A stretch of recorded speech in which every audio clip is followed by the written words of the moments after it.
Good morning, everyone. Good morning. I'm excited to see each and every one of you. Thank you very much, and welcome once again to our Symposium Day 3, National Museums of Kenya. Thank you very much, Mwihaki, for the great and so very well done introduction.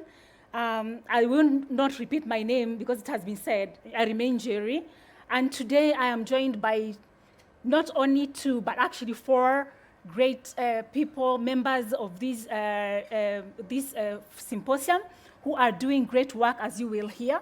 I'm going to introduce those who are present, and I will also introduce those who are joining us virtually. And I will start with Dr. Lydia Muthuma. Dr. Lydia Muthuma is a senior lecturer in the visual arts at the Technical University of Kenya, an alumni of Université Michel de Montaigne, Bordeaux 3, France.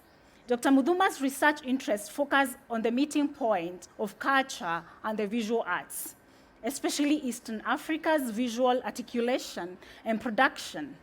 From 2020, she has been collaborating with Barnard College, Columbia University Center for the Study of Social Difference, CSSD. Let's welcome Dr. Muthuma. Thank you. And I'm also joined by Mr. Juma Ondeng, who has studied MA Cultural Heritage and International Development at the University of East Anglia, UK, currently working for the National Museums of Kenya as Keeper, Antiquities, Sites and Monuments, Western Region. He is also one of the founder members of the International Inventory Program, an international research and database project that investigates Kenyan objects held in museums and heritage institutions worldwide, which came into being in 2018. Let us applaud Juma Ondeng. We will also be joined virtually by Professor George Okello Abungu, an archaeologist and Emeritus Director General of the National Museums of Kenya. He is founding chairman of Africa 2009, and the International Standing Committee on Traffic in Illicit Antiquities, among others. Professor Abungu is a recipient of numerous awards, including IFE Prize in Museology 2007, Congo, Brazzaville, Distinction of Passeur de Patrimoine 2009, Republic of Benin, Lifetime Achievement in Defense of Art 2012, Italy and USA, Chevalier d'Ordre the Arts. Let us applaud Professor George Okello Abungu. Lastly but not least, we are joined by Mr. Onyekachi Wambu, a journalist based in the UK. He is the Executive Director of Ford UK. He is an author and works on restitution of cultural heritage and the involvement of the African diaspora in this subject. Let us applaud Mr. Onyekachi Wambu. Thank you very much, members. We are joined by Onyekachi Wambu from the UK, and we'll be hearing him on Zoom. Kindly play the clip. My name is Onyekachi Wambu. I'm the Executive Director of the African Foundation for Development. Ford is a charity that has been around, formed in 1994. To enhance and expand the contributions that Africans in the diaspora make to Africa's development. We're currently we see those contributions as fivefold: the financial, intellectual, and knowledge, and social capital that the diaspora deploy, as well as the political capital that the diaspora deploy, and then finally the cultural capital. In that cultural space, we have a program called Return of the Icons, where we're trying to look at the issues surrounding restitution and make the case for African looted artifacts and human remains to be returned to the continent. Yeah, and why are they important to them? I mean, there are people who say, well, I mean, these things happened a long time ago.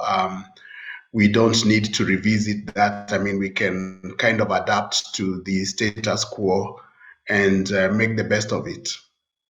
Well, I think the question is, if these things don't matter, why have the British and the Europeans and other Europeans hung on to them for so long. I mean, of course they matter.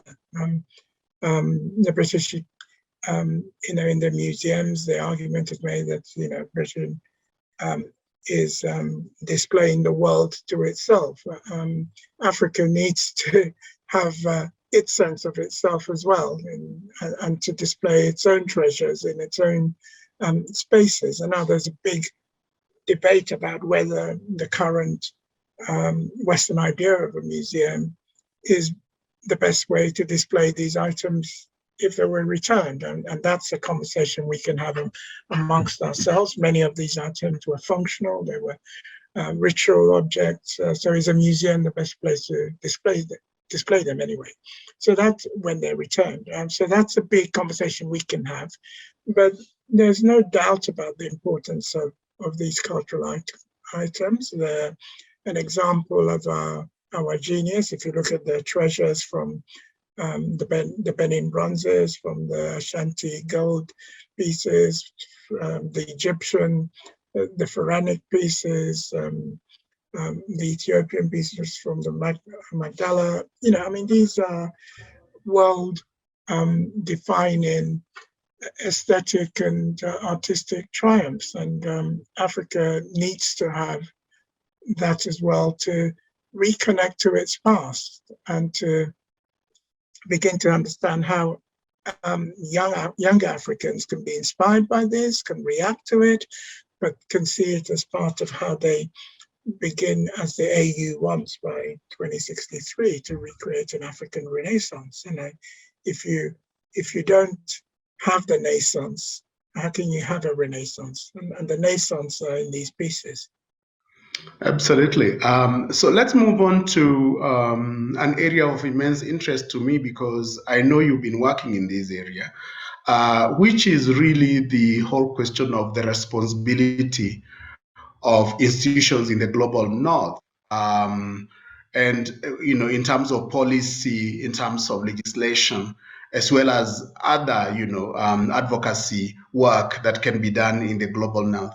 How would you say is the responsibility of institutions in Europe and the United States, researchers as well as the media, to facilitate restitution and also to amplify, the voices of those of us who are based on the continent? The first thing we think that needs to happen, and resources need to be provided for this, is that we need to know what is there, and we need to know who the material belongs to, who the artifacts belong to, who the human remains belong to. So there's a process of auditing, and there's a process of cataloging that needs to be done first. And whether the museums are bound by the 63 Act in the UK or they're not, that process needs to happen so that we know what's in there. And the museums will tell you that what's on display is a fraction of the collections that they have. And there's a lot of stuff in basements and in boxes that we simply don't know, and they don't know what they are. And that work needs to be done. And I hope we have all listened and heard. And I think I want to just point out on one thing that I heard from Onyekachi, that Africa needs to be given a sense of itself. It needs to have a sense of itself. And that is, I think, why we are having this conversation. And I think I would like to start off by, asking my fellow here in front and ask maybe Juma. You've heard about what Onyekachi Wambu has talked about, and basically issues of how culture can be used in development and how that happens and how that works when we are talking about materials that are elsewhere, materials that we cannot relate to, materials that some of us cannot even identify with because they are so removed from us. We've had conversations in the last 2 days talking about issues of erasure of complete communities, erasure of complete architecture and art. Maybe as we go to that, can you maybe tell me what you think or what you feel that Africa or Kenya particularly is part of this conversation? Do you think restitution is something that we need to do? Do we need it? Maybe you can start off, Juma. Thank you very much, Njeri. And I want to thank the organizers of this, particularly Professor Kimani and the British Council. It's interesting that we are discussing restitution in a symposium organized by the British Council at a time when we have been trying to get databases from the British Museum, and there are a lot of bottlenecks, legal bottlenecks placed along that path.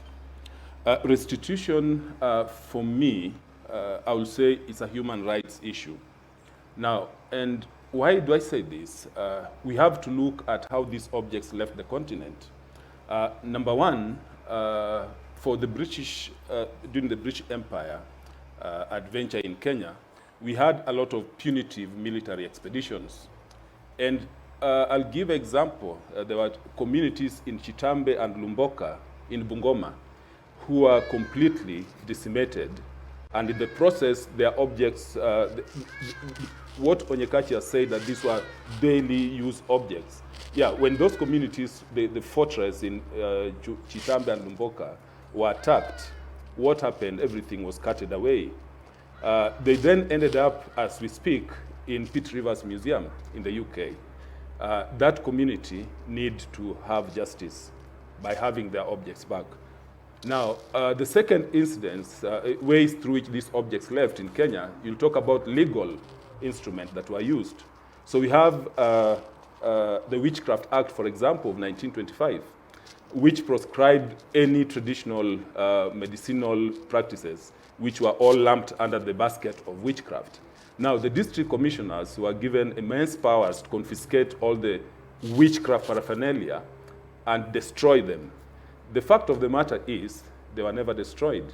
So they all ended up in museums in the UK and elsewhere.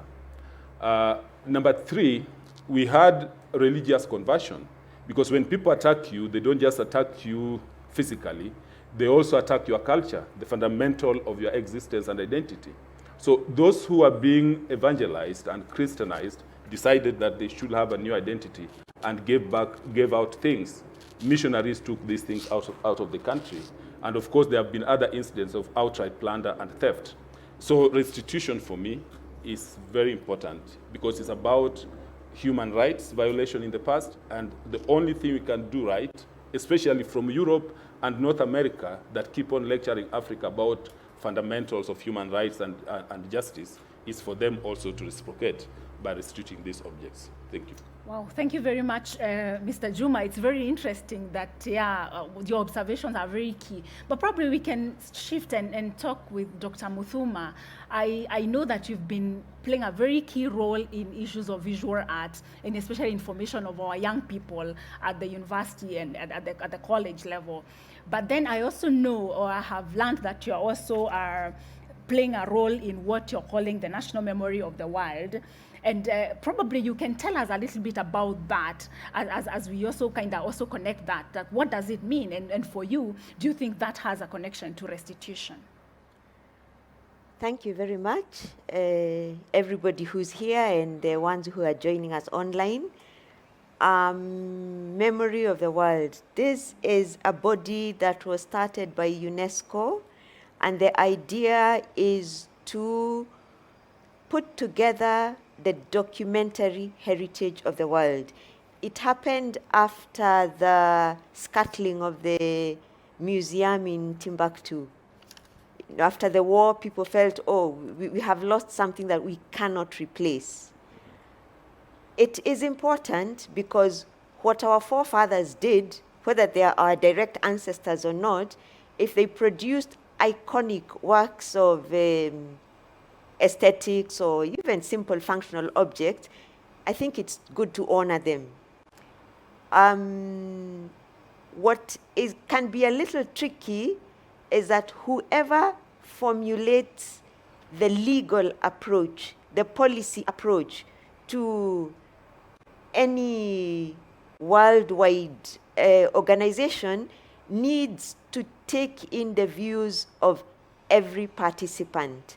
What do I mean by all these huge words?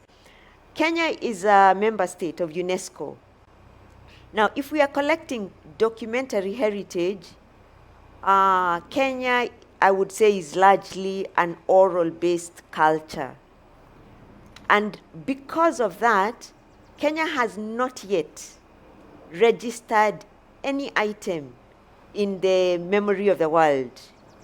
The closest country to us that has done so is Tanzania, precisely because of Zanzibar. And what they have registered are some, the original manuscript of a tarabu music. And you'll agree with me, it is something iconic. And of course, we appreciate that at the coast, we are dealing with a civilization that is 800 years old, and there was writing done. In fact, the writing originally was in Arabic. Later on, it was written in Roman script. So whatever has been registered in the memory of the world is actually in Roman script. So I wouldn't even call it original, but that's me. So it's important to keep that in mind. Now, Kenya is disadvantaged because we rely on oral traditions and an oral way of passing on information.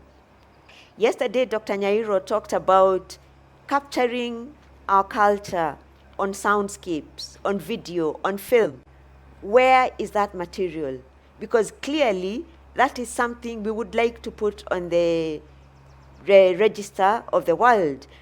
And because of that disadvantage, the African members of UNESCO are actually coming together to put up a register of Africa, the African memory of the world.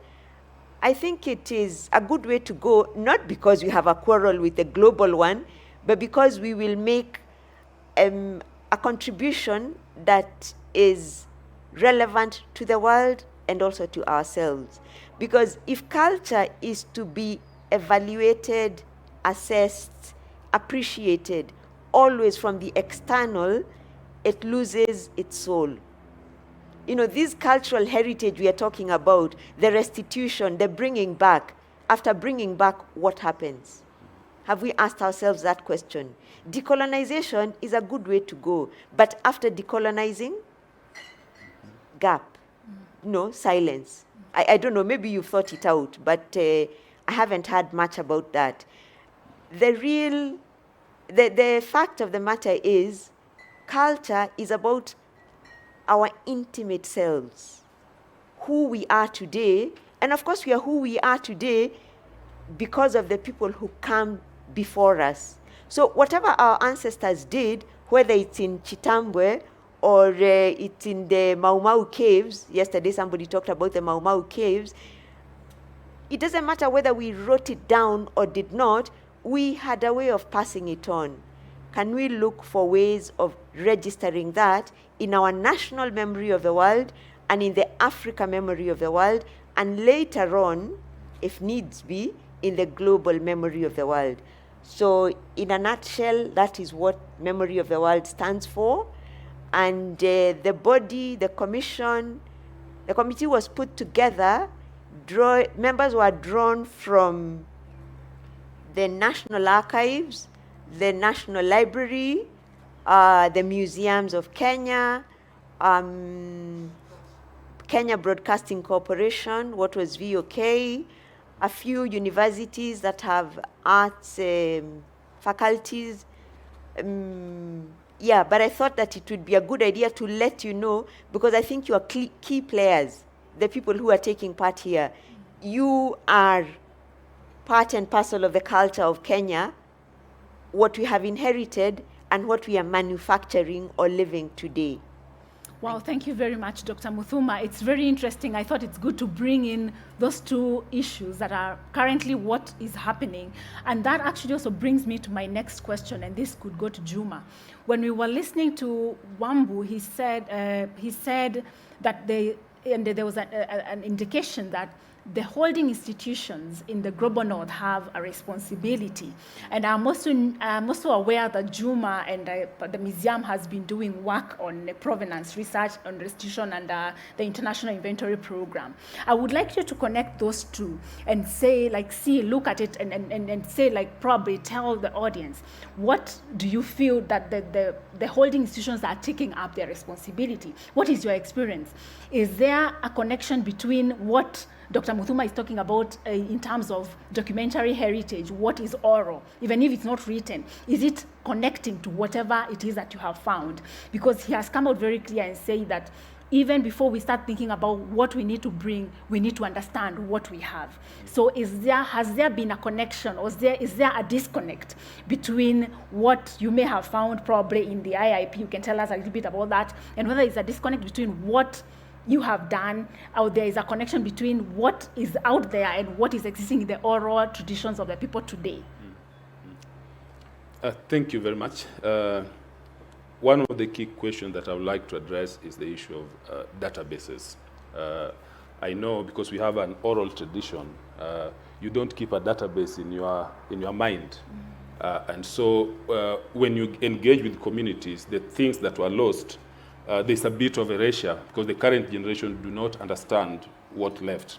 Now, this is now a responsibility on the withholding institutions to declare, to be more open about what they have.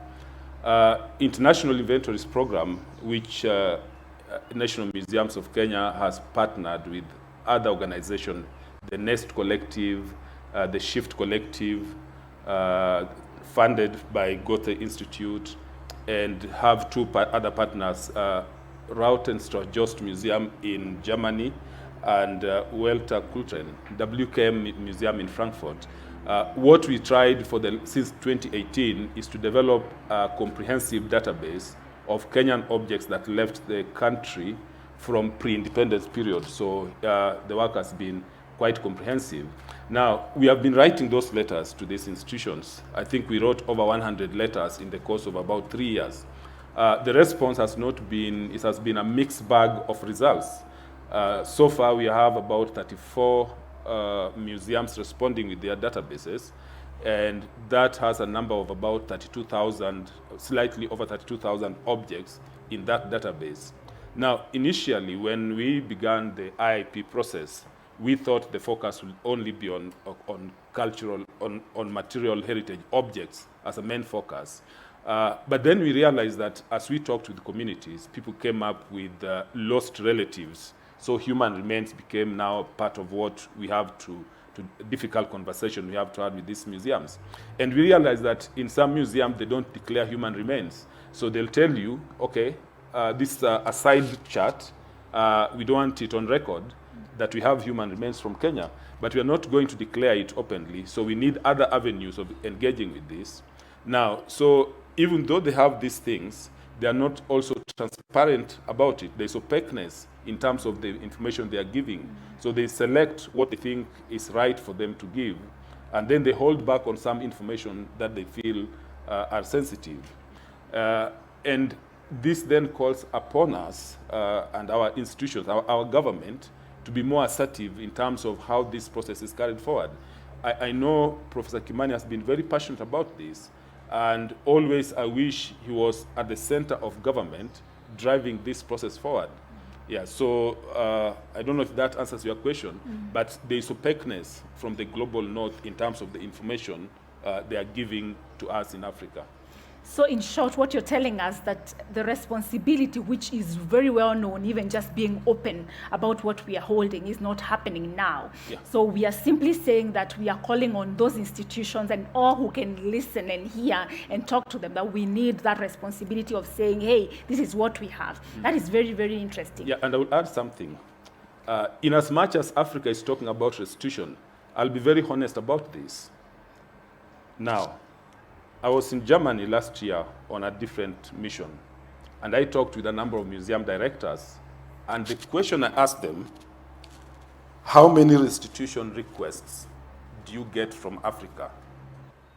None of African museums had presented requests directly to museums in Germany, for example, because those directors were mostly from Germany.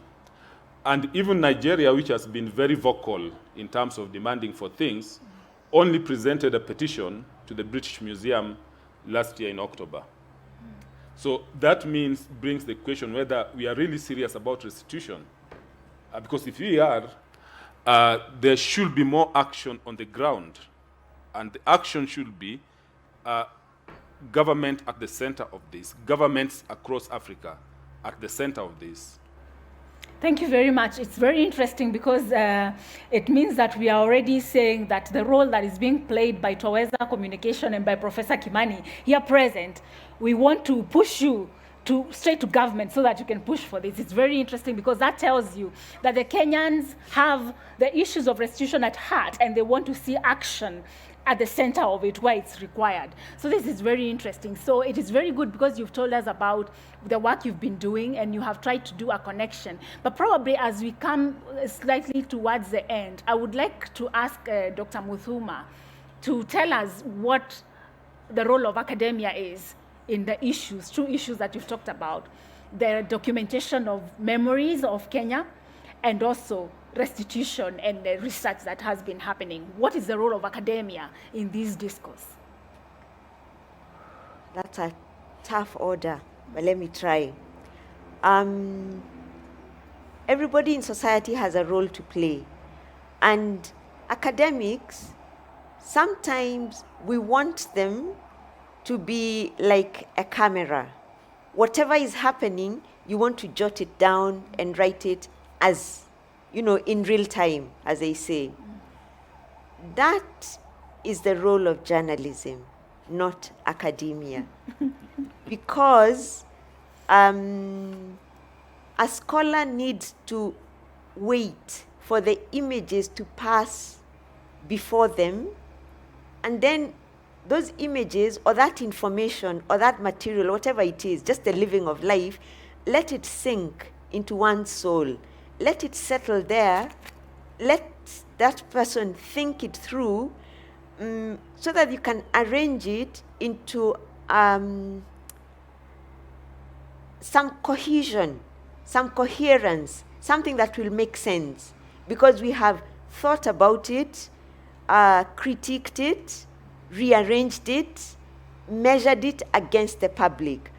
Ordinarily, this happens. I know there's an author I like very much who says that we have to wait for the fresh images to settle and coalesce into some revitalizing imagination. They are all very big, huge words.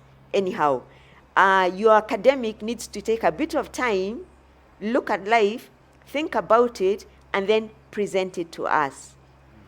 Usually, there's a mechanism to check the academic. The famous peer review, the lead supervisor, etc. We have been doing this quite well, I'd say, in the universities, but there's the fear sometimes of not deciding when something is good enough. We want to look at the UK, the US, they want to look at well-established universities. If you go into an interview, the first question is, have you published in peer-reviewed journals? And the peer-reviewed journals, that's a very, it's just a way of asking you, have you been published by somebody in the States or somebody in the UK? Why do I need to be published in Europe in order to talk to you about yourselves and about myself? So probably academia there, the academy in Kenya, we need to revise our situation and our measuring eyes, our lenses, because if I publish with Twaweza Communication, I think it should have more merit than publishing with Harvard University Press. I don't know if there's something like that, because I am talking about my community, and I am talking to my community, so they will understand me much more. The second point is that whether we like it or not, whatever scholarship there is about the 1920s, 30s, and 40s, it will not come from the Africans. A bit of it may. Here I can cite Mzee Kenyatta. He wrote a very interesting dissertation facing Mount Kenya. We all look at it, we read it. The scholars of his time, or the literati of his time, will be people like Elspeth Huxley. So whether I like it or not, as an academic, if I'm looking at the Kenya of 1930s, 40s, I will have to rely on the perspective of Western scholars. There's nothing I can do about it. However, my fellow academics, the 1970s, 80s, and 90s, we lived it. We can write about it.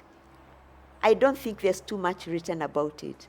And I think we need to wake up and decide that critiquing, reviewing, suggesting, looking back on what was done in the 60s, 70s, 80s, and 90s, that responsibility lies squarely on the academy of today.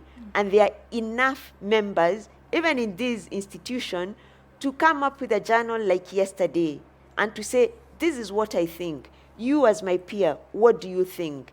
We should get that ball rolling long ago. Of course, there's a problem of funding, who puts money into research, how is it directed? That's a bigger, I'm not qualified to answer that, but it's something we need to look into. Maybe the institutions, the academic institutions or government, they need to pitch in and say, fine, what you need is publication. You want that academic discourse to keep going, to be alive. This is what I can do for you. Because honestly, I felt very cheated that I had to go all the way to Bordeaux, France, in order to study Nairobi. It just doesn't make sense. Nairobi, that's where I was born, that's where I live.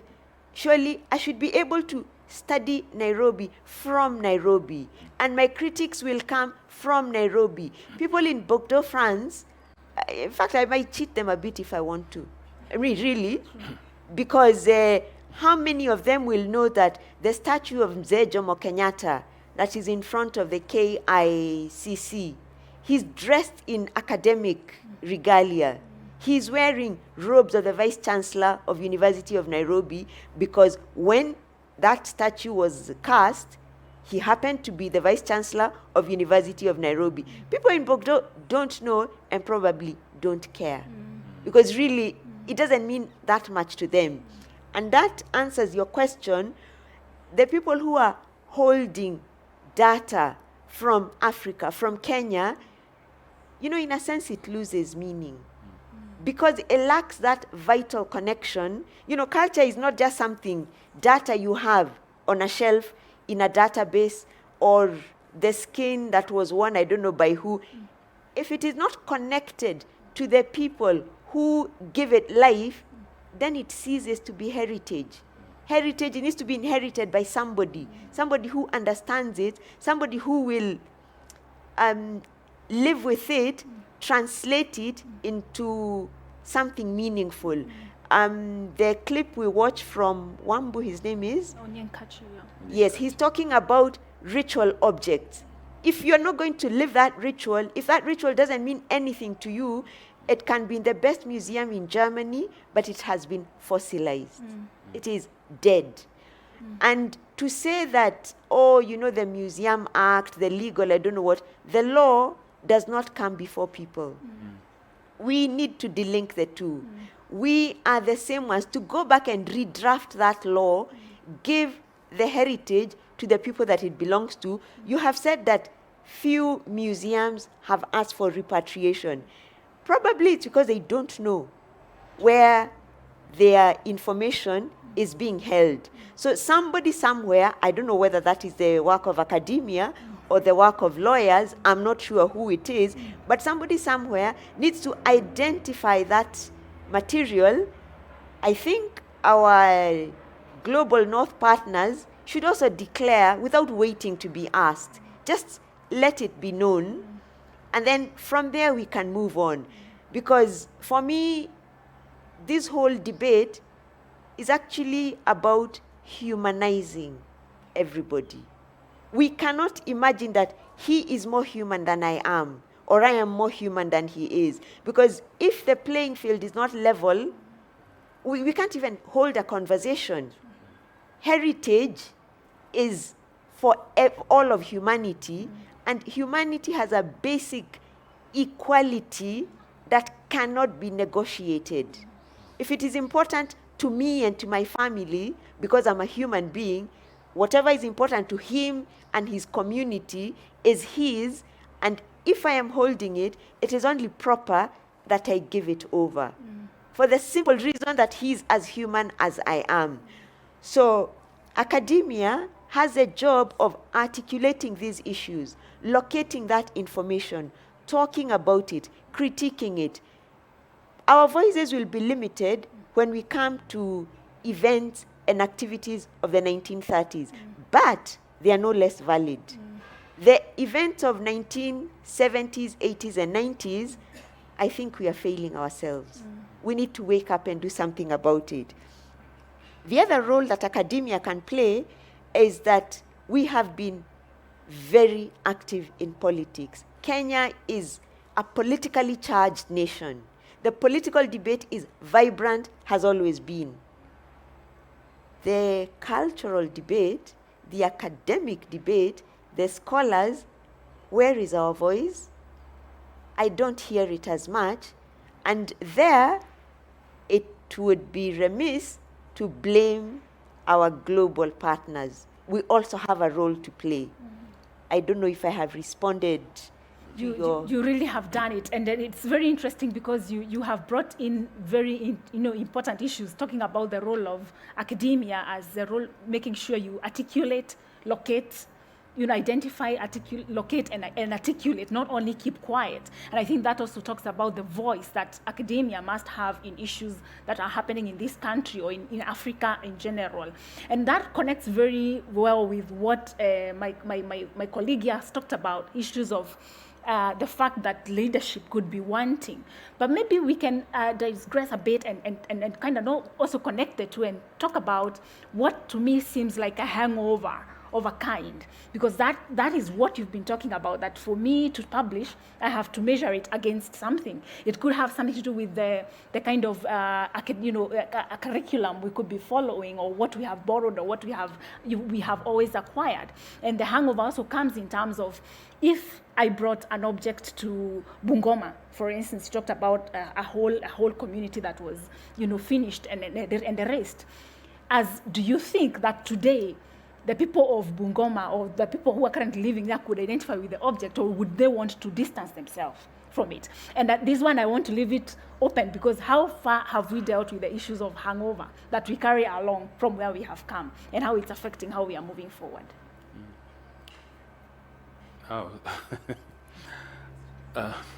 People, I don't think if that's not a question that we should even be asking, whether people can relate with it. Let the objects come first. That's a debate for the community. If they decide, because as Onyekachi said, that some of those objects were not meant for museums. So we are putting them in the wrong context.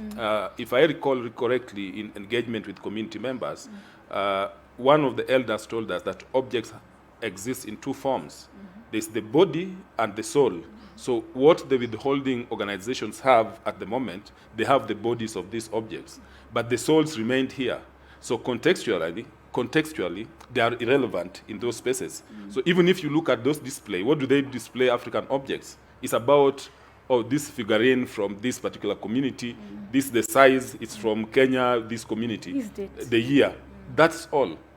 And that's what is relevant to their community. But here, when we display an object, the cultural significance of that object plays a key role in how we understand the objects. And so, let the objects come first. Now, communities are well aware of what they want to do. At times, those objects are just sources of pride. That's what the reason why they want them. They identify with them, and they are a source of pride, past cultural creativity. And they are going to inspire new inventions, as we, from yesterday's speakers, that those forms are important for us, because they are also going to inform the kind of creativity we are going to have going forward. Yeah. Very, very interesting. Do you like to say something? Yes, sure. I would like to add on to his answer with a very personal story. In 2018, I went to Bristol in the UK, and I visited a museum there. The city of Bristol has inherited what was the Commonwealth Museum, and you will not believe it. I was looking through photographs, and I came across a photograph that had a caption. You know, my surname, Muthuma, is not a very common name. That's a name that I saw there. So, of course, I started reading, and this is only 1950s, 1960s. It was a story about the Mau Mau, and a relative of mine, his photograph is in Bristol, in a museum that belonged to the Commonwealth. I felt exposed. I felt undressed. I felt, what words can I use? I mean, how can they keep the photograph of my relative without my knowledge, without... In fact, I did not continue with the workshop that day. I told them, I'm feeling ill. I need to go back to the hotel. And I was actually ill. So when we are debating restitution, how can they have a part of me there, because my relative is part of me, and then ask, should they bring it back? Do I know anything about it? What do I feel about it? That you cannot ask those questions. Just bring it back, and afterwards, we can talk about it, because you have dismembered me. You have scattered me all over Northern Europe. Well, then not also Southern Europe. You've taken me to the global north. They dished me out. I would rather be where I choose to be. Wow, that is very, very, very touching. The injustices, you can see it on Dr. Muthuma's face, seeing a name of a relative in a place that they cannot identify with. It's really, really, you feel laid bare, literally. But probably we can just get into that a little bit more. And this I want to direct it to Juma, because your experience in working with communities and collecting, voices from communities and understanding what they would want or what they think about or they feel about the objects or the whatever. At times, human remains is very, very painful, because we even have human remains in those museums, and what they feel about them. Do you think, first as a keeper of the heritage in Kenya, in Western Kenya, and also as a researcher, do you feel that bringing the objects back and bringing them back into a museum like the National Museums of Kenya is what we are looking at here? Maybe you can enlighten us on that a little bit. Bringing them back to national institutions will be perpetuating injustice. Museums, as I know, are not makers of heritage, so we can't live under illusion that we know what we need to do with those objects. In engagement with community members, which was part of the international inventories programs, the community voices were loud and clear. Let objects go back to communities of origin. Now, then they sort things from there onwards. If we bring them and then stock them again in national museums, and it's sad for me, because I think we can't replace injustice with another injustice. So even though I work for the National Museums of Kenya, I will never support any attempt, for example, to bring objects and then hold them again in another prison called National Museums of Kenya. What we need, and the community voices are very clear. Communities are, it was interesting when we went with you to Dhingira, and they are a very active cultural group. They know what they can do with the objects when they go back. They have been trying to trace some of those objects. When you look at the Ndome, for example, they couldn't find it. They went all around all the Kikuyu counties, but they could only get one piece, which is quite old. So when you take the Ndomes back to them, they know what they can do with it. And so question of them going back to National Museum, for me, is out. We don't even have enough storage to do that. It's interesting, but I want to follow that a little bit more and probe you a little bit more. When you say that objects should go back to the community, are they prepared? Are they ready? Now, do they have the capacity? When those objects were made, the makers never intended them to be sanitized. So the old things with sanitizing, if it's a pot, it's a utilitarian object. If it's a ritual thing, it was made for that particular ritual. When the ritual ends, communities know what to do with it. If it comes and it was something that was an end result of a ritual, and the community rules dictate we need to destroy it, then let us destroy it. Because that's what the community is all about. They know what they want to do with this. They don't need to have a storage like this. They don't need to have pads under pots. They know how they keep their pots there. And so what we need, and I think this is something that we need to talk about, that I asked this question, whether we are really ready for restitution. There are fundamental things that we need to do, and they are not being done. Professor Kimani is a very lone voice in this country, and I wish the academia, everyone else will be joining in singing this chorus. We need policy framework that can make us engage with the museums in Global North, because for them, they hide behind laws, they hide behind policies, they hide behind everything that they have created, which suits them.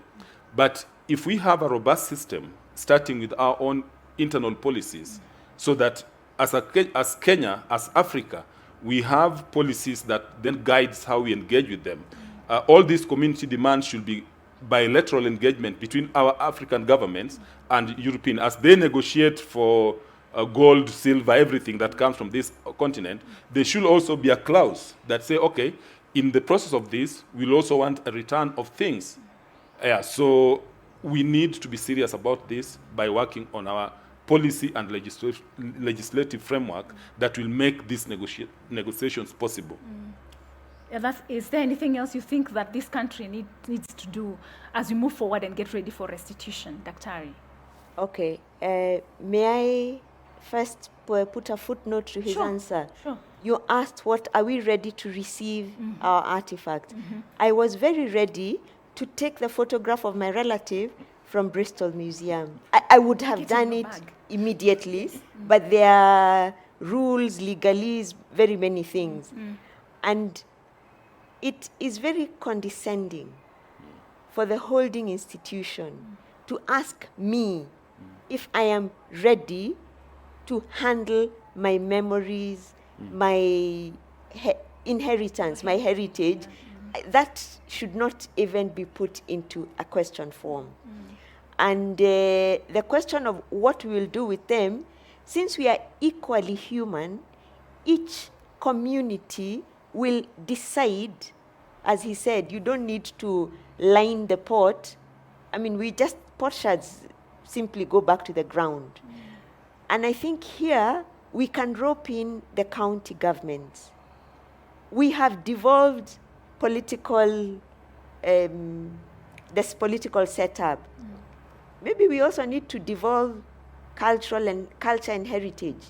Because the owners... It's already devolved. It is, thank you very much for that. It's already devolved. Then the county government, that is a smaller unit, they will know what to do with the cultural baggage that comes back. After all, it is theirs.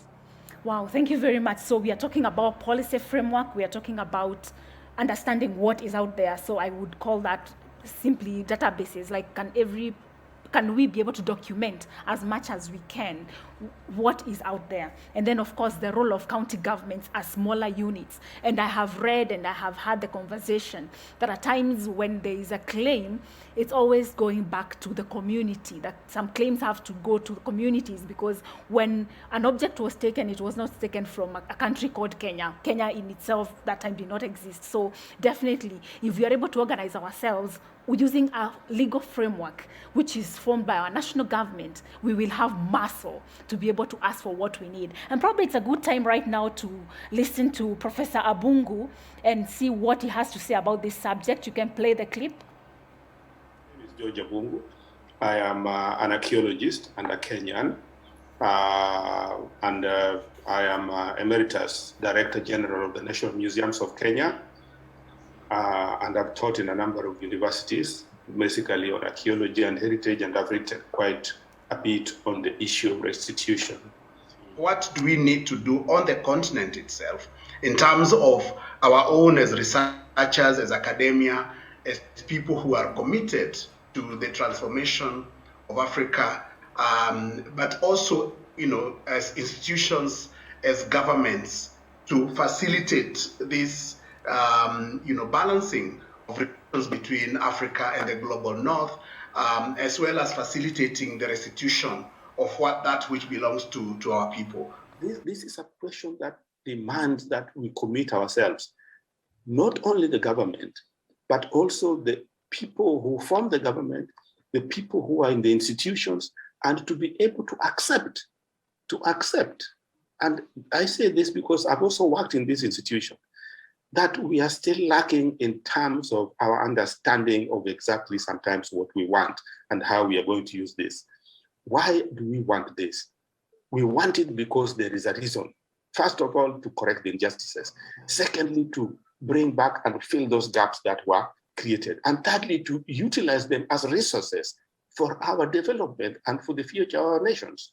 But if we don't have that among our professionals in the museum, we are always busy looking at collections and going on with life as usual, protecting only what we have.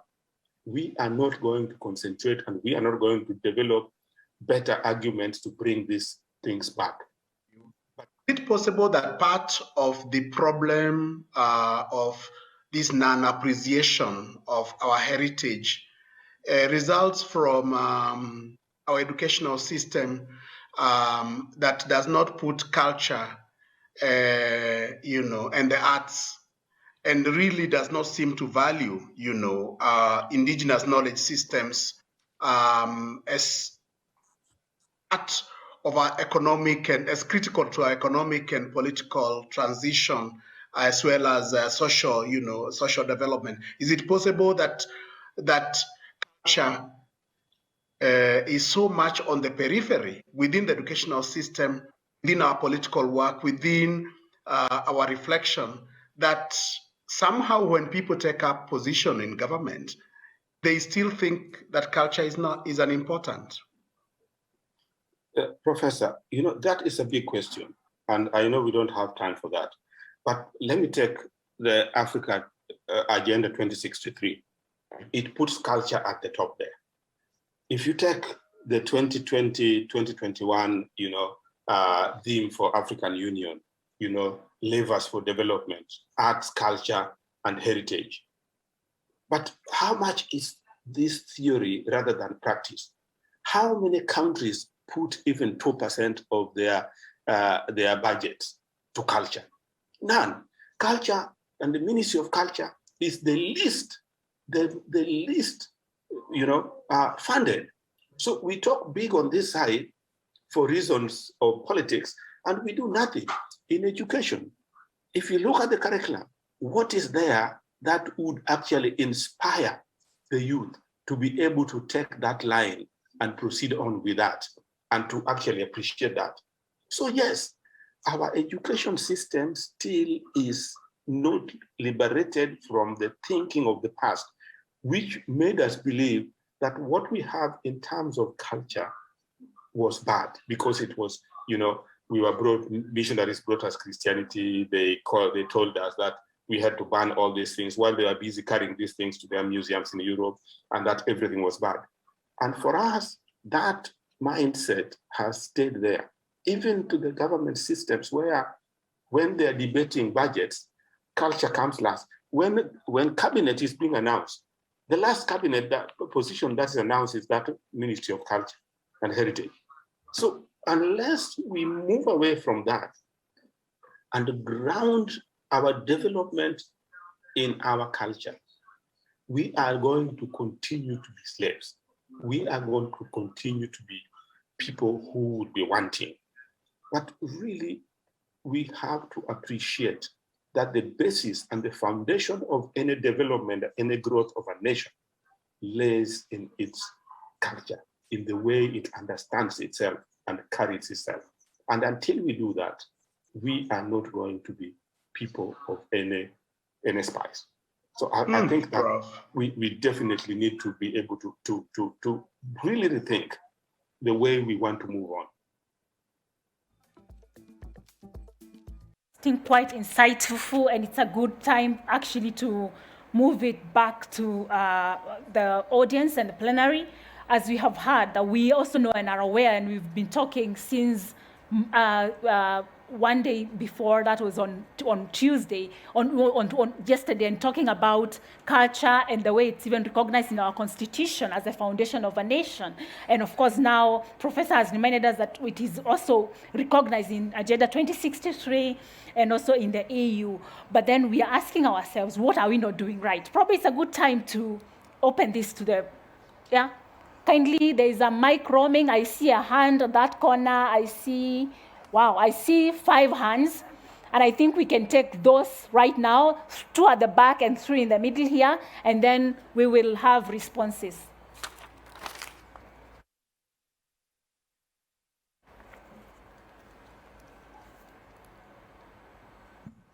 Thank you. My name is Deborah Njogu, and I'm a lawyer with a passion for traditional knowledge and culture and IP.